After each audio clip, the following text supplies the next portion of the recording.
अब तक आपने देखा साहूकार ने चली नई चाल, बनाया षड्यंत्र गोकुल वासियों को ठगने का। कल रात्रि के दूसरे पहर में मुझे साक्षात श्री हरि विष्णु ने दर्शन दिए। उन्होंने कहा कि गोकुल के प्रत्येक घर से एक मटकी माखन लेकर यदि मैं यमुना नदी के जल में प्रवाहित कर दूं तो भविष्य में गोकुल सुरक्षित रहेगा। आज देखिए कैसे कृष्ण ने किया साहूकार की चाल को विफल। नंदराज, नंदराज मुझे क्षमा कर दो, मैंने असत्य कहा था, मेरे सपने में कोई ईश्वर नहीं आए। वहीं कंस ने किया मगरासुर का आवाहन।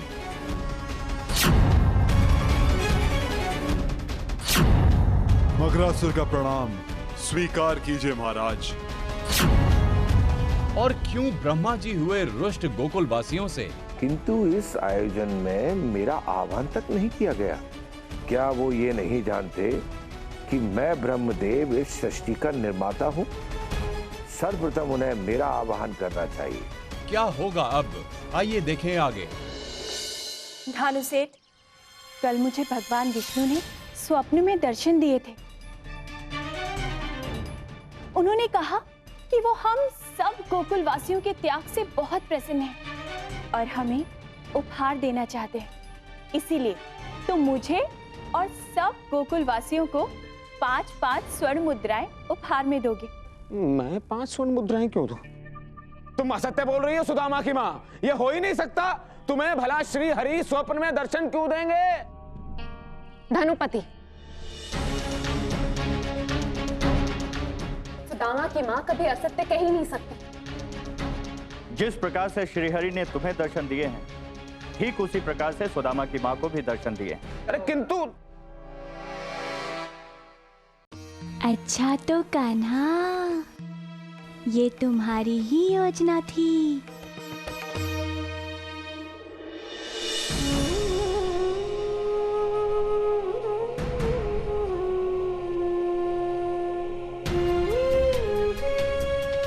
मैं तुम्हारे त्याग से प्रसन्न हुआ।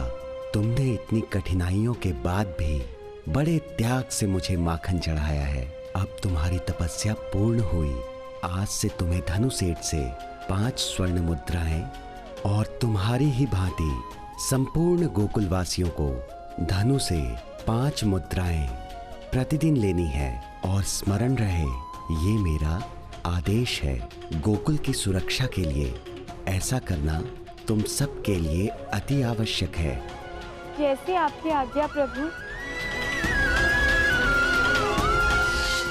दाऊ, धनु काका के झूठे सपनों को मेरे साक्षात दर्शन से ही चुनौती दे सकता था। अब देखना धनु काका की क्या दुर्दशा होती है। भानुसेठ, 5 स्वर्ण मुद्राएं हमें भी दीजिए, क्योंकि हमारे स्वप्न में भी श्री हरि आए थे।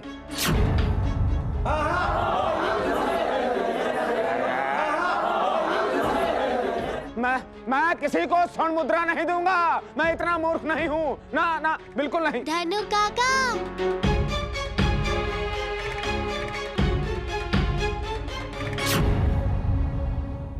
धनु काका, ईश्वर हमेशा अच्छे कार्यों के लिए आपको ही चुनता है। पिछली बार भी तो ईश्वर ने आपको ही गोकुल वासियों की भलाई के लिए चुना था और इसलिए इस बार भी उन्होंने आपको ही चुना है। धनपति सेठ, ईश्वर की इच्छा को टालना बिल्कुल उचित नहीं होगा। इसलिए उचित यही है कि आप पूरे गोकुल वासियों को 5-5 स्वर्ण मुद्राएं दान में देंगे। बोलो श्री हरि की जय, बोलो श्री हरि की जय, बोलो श्री हरि की जय, बोलो श्री हरि की जय।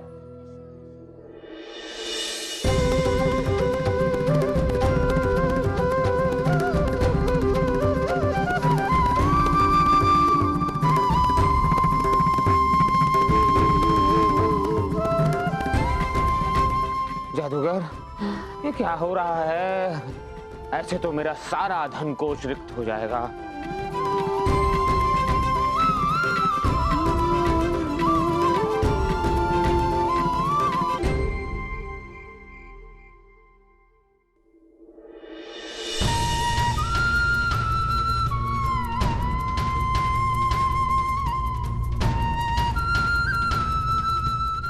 कल तुम्हें और अन्य गोकुलवासियों को 5 स्वर्ण मुद्राओं के साथ धनुपति से अनाज भी लेना होगा। जैसे आपकी आज्ञा प्रभु। मैंने आप सभी के लिए तो इतने अन्न धन के भंडार भरे हुए हैं। लीजिए, आइए आइए।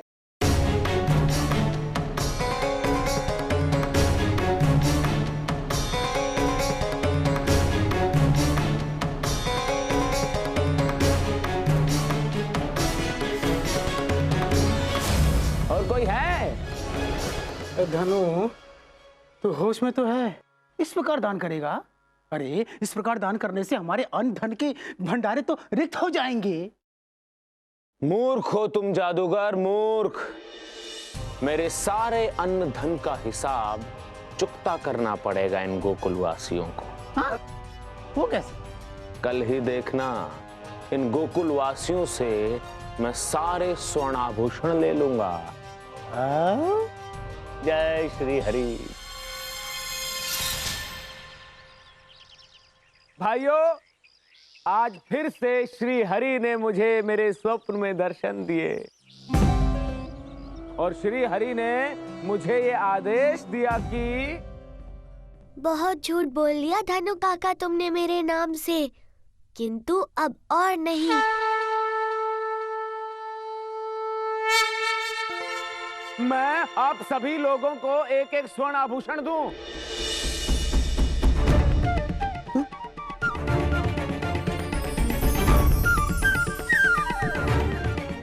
अरे धनु, ये क्या बक रहा है? तेरी मति तो नहीं मारी गई है? ये क्या कह दिया मैंने? मेरी जिह्वा से ये क्या निकल गया? श्री हरि की, श्री हरि की।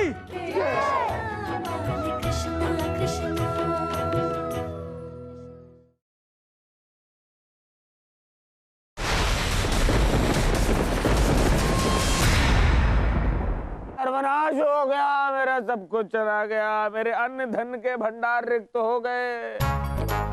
जादूगर, पता है जादूगर, मैंने जितना माखन से धन एकत्रित किया है उससे कहीं अधिक धन मेरा चला गया है, पता है?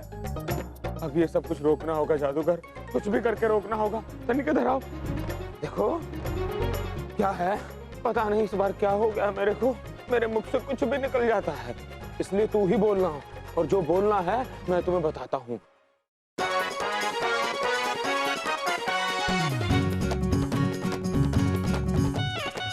समझे जादूगर? समझ गया। कल रात्र को श्री हरि ने मुझे दर्शन दिया और उन्होंने कहा कि शीघ्र ही गोकुल में एक भयंकर राक्षस आक्रमण करने वाला है। जादूगर काका, प्रभु ने अवश्य ही इसका कोई उपाय भी बताया होगा। हाँ बलराम, भगवान ने इसका उपाय बताया है। भगवान ने कहा है कि ग्राम प्रमुख नंद अपनी संपूर्ण संपत्ति धनुपति को दे दे।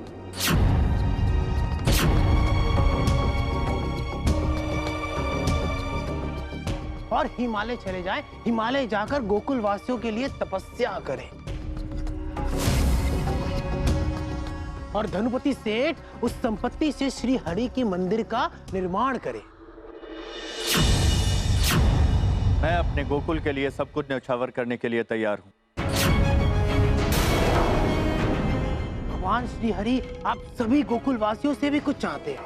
उनकी आदेश है कि आप सभी गोकुल वासी अपनी सारी की सारी जमा पूंजी इस मंदिर के निर्माण कार्य में लगा दें।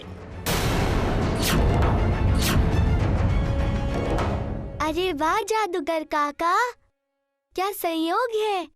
कल रात्रि में श्री हरि ने मुझे भी दर्शन दिए थे और मुझे भी यही कहा था। कान्हा, ये तुम क्या कह रहे हो? हाँ दाऊ, मैं सत्य कह रहा हूँ। किंतु जादूगर काका, आपको श्रीहरि का स्वप्न आधा ही स्मरण है। मुझे तो श्रीहरि ने ये भी कहा था कि जब बाबा धनु काका को संपत्ति दे, उससे पूर्व गोकुल वासियों को धनु काका के सारे पाप धोने होंगे। जब धनु काका के पाप धुल जाएंगे, तभी मंदिर का निर्माण संभव है। किंतु कान्हा, भानुपति के पाप कैसे धुलेंगे?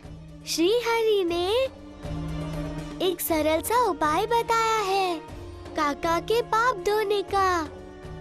हमें धनु काका को एक शिला से बांधकर यमुना नदी में बहाना होगा। जब धनु काका के पाप धुल जाएंगे तो धनु काका स्वयं बाहर आ जाएंगे। अरे दोस्त, ये क्या कर रहे हो? मरवाओगे क्या मुझे? धनपति सेठ, ये हरि की इच्छा है, इसे टालना उचित नहीं होगा। नहीं नहीं नहीं नहीं नहीं, ऐसा नहीं हो सकता। गांव वालों, पकड़ लो धानु सेठ को।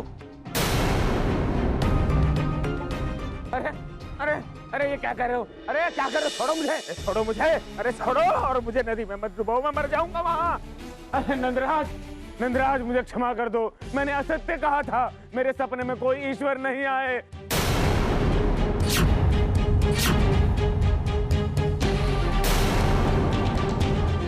वो लालचवश मैंने ऐसा कर दिया, वो सोचा कि मुद्राएं कमाऊंगा। हे ईश्वर, तूने एक बार फिर से अपनी माया दिखा दी। हमें इस भानुपति के कपट से एक बार फिर से बचा लिया। तेरा लाख लाख धन्यवाद ईश्वर, तेरा लाख लाख धन्यवाद। श्री हरि की, श्री हरि की।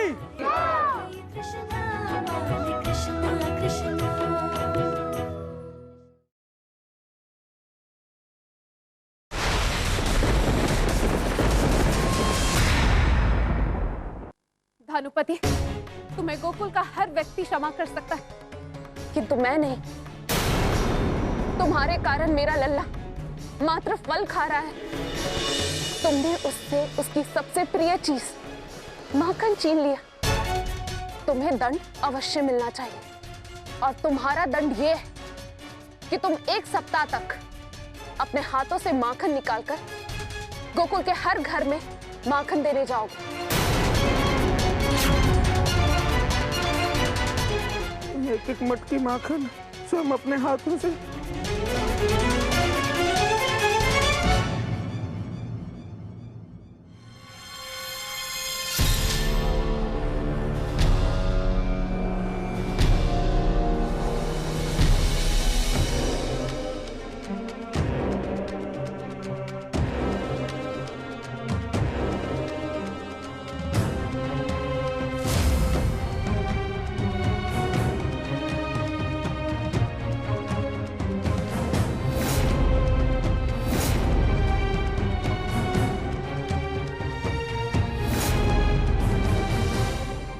आएगा आनंद।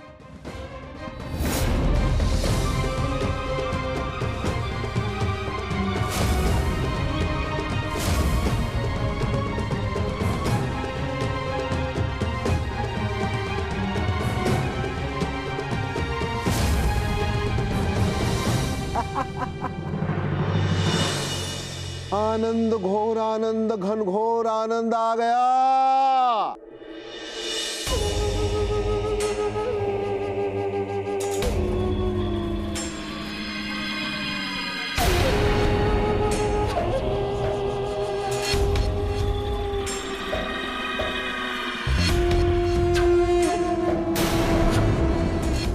मगरासुर का प्रणाम स्वीकार कीजिए महाराज।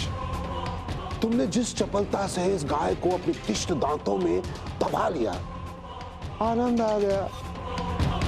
इससे पहले कि ये गाय संभल जाती, वो तुम्हारा आहार बन गई। कुटिल असुर हो तुम। तुम्हारी ये कुटिलता बहुत पसंद आई कंस को। केवल तुम हो जो गोकुल में जाकर मेरे काल को समाप्त कर सकता है। शीघ्र जाओ और मेरे काल को समाप्त कर दो। महाराज, आपके मुख से अपने प्रशंसा के शब्द सुनकर मैं धन्य हो गया, किंतु इस समय जलाशय में जल स्तर बहुत कम हो चुका है। जैसे ही वहां वर्षा प्रारंभ होगी, मैं अवश्य गोकुल जाकर आपका कार्य संपन्न कर दूंगा।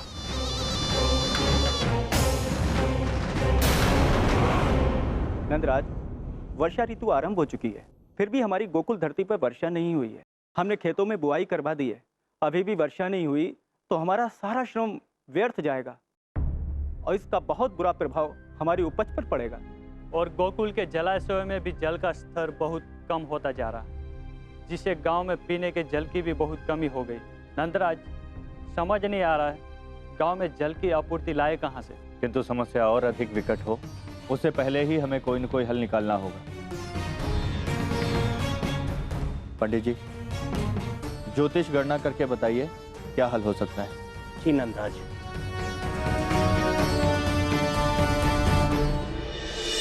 नंदराज, इस बार गोकुल में अकाल के योग बन रहे हैं और इस योग से बचने के लिए हमें महादेव शिव शंभू की आराधना एवं यज्ञ करना होगा। हाँ, मैया ने मुझे बताया था कि महादेव की जटाओं के मध्य गंगा निवास करती है। भोलेनाथ प्रसन्न हुए तो हमें भी धन मिलेगा। नंदराज, हमें 3 दिन तक यज्ञ करना होगा। प्रथम दिन धरती माता और वरुण देव को प्रसन्न करने के लिए होगा। दूसरे दिन महादेव शिव शंभू की आराधना एवं जलाभिषेक करना होगा और अंतिम दिन गौ माता का पूजन करना होगा और नन्हे बालकों से यज्ञ की पूर्णाहुति होगी। नन्हे बालकों की पुकार ईश्वर अति शीघ्र सुनते हैं। जैसा आप उचित समझे पंडित जी, हम सभी गोकुलवासी वर्षा के लिए पूजा करने के लिए तैयार हैं। गोकुलवासियों, हमें आज से ही पूजन के लिए तैयारी आरंभ कर देनी चाहिए। बोलो महादेव की जय, महादेव की जय, महादेव की जय।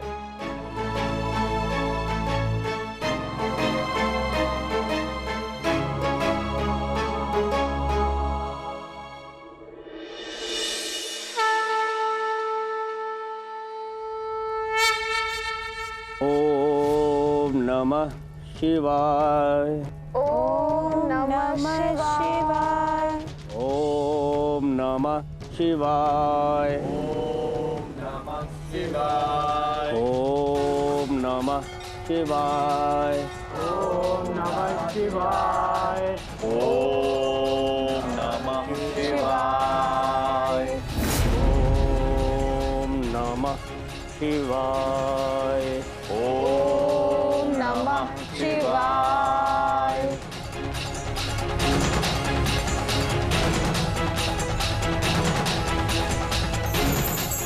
नारायण नारायण। परम पूज्य पिताश्री के चरणों में हमारा सादर प्रणाम। प्रणाम। क्या हुआ पिताश्री, आप अत्यंत ही व्याकुल प्रतीत हो रहे हैं। क्या आप हमें अपनी व्यग्रता का कारण बता सकते हैं? पृथ्वी लोक से ये कैसा शोर सुनाई दे रहा है देवर्षि?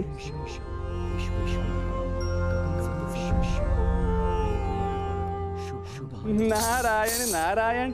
पिताश्री, ये शोर नहीं है, गोकुलवासी वर्षा के लिए प्रार्थना कर रहे हैं। किसकी? जल देव की, शिव शंभू की, अन्य देवी देवताओं की, धरती माता की। नारद, क्या पृथ्वी पर कोई बड़ा आयोजन किया गया है? जी पिताश्री। किंतु इस आयोजन में मेरा आह्वान तक नहीं किया गया। क्या वो ये नहीं जानते कि मैं ब्रह्मदेव इस सृष्टि का निर्माता हूं? सर्वप्रथम उन्हें मेरा आह्वान करना चाहिए। नारायण नारायण। सत्य कहा आपने परम पूज्य पिताश्री, सत्य कहा। आप सर्वशक्तिशाली हैं, आप पृथ्वी लोक के रचयिता हैं। किंतु देखिए ना, पृथ्वीवासियों के क्या हो गया है। वे तो आपको भूल गए हैं पिताश्री, और तो और किसी भी आयोजन में आपका आह्वान करते ही नहीं। पिताश्री, वे तो केवल विष्णुदेव जो पृथ्वी के पालनहार हैं, और महादेव जो संपूर्ण सृष्टि के सहारक हैं, उन्हीं का स्मरण करते हैं, उन्हीं के नाम की माला भी जपते हैं। और तो और पिताश्री, पृथ्वी लोक जहां पर यह आयोजन हो रहा है, वहां पे स्वयं विष्णु बाल अवतार में निवास कर रहे हैं। और महादेव के पूजन का भी विचार केवल उन्होंने ही दिया था। उन्हें ऐसा नहीं करना चाहिए था ना पिताश्री, उन्हें तो आपका आह्वान करना चाहिए था, किंतु उन्होंने ऐसा नहीं किया पिताश्री। अब हम क्या करेंगे? नारायण नारायण। सृष्टि के रचनाकार की सामर्थ्य को कम करके आंका जा रहा है। जी पिताश्री। मेरे शांत स्वभाव का लाभ उठाया जा रहा है, किंतु नारद, अब तुम देखना कि मैं क्या करता हूं। नारायण नारायण।